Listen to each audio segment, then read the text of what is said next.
counting votes after a record turnout in Hong Kong's district council elections.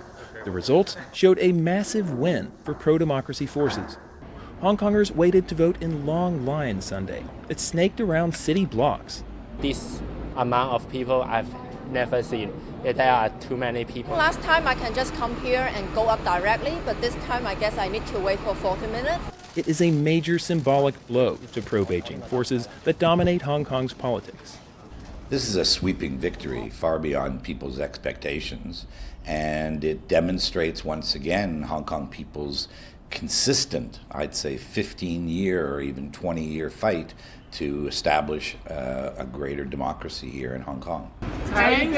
Pro-democracy forces now overwhelmingly control Hong Kong's district councils, though in reality, the councils exercise little power. The people have really expressed themselves and taken some power, but of course that can be just ignored by Beijing. But it will be really hard for the people to just go back. Hong Kong protesters for 5 months have demanded democratic reforms, staging massive demonstrations that have sometimes devolved into violent clashes, an outpouring of anger at increased Chinese Communist Party influence. Sunday's vote was seen as a referendum on the protests.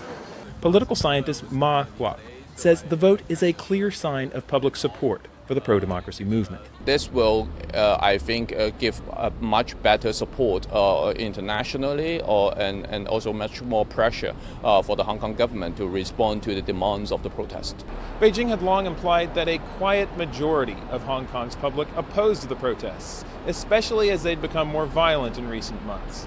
After Sunday's vote, that argument will now be much more difficult to make. Bill Gallo, VOA News, Hong Kong.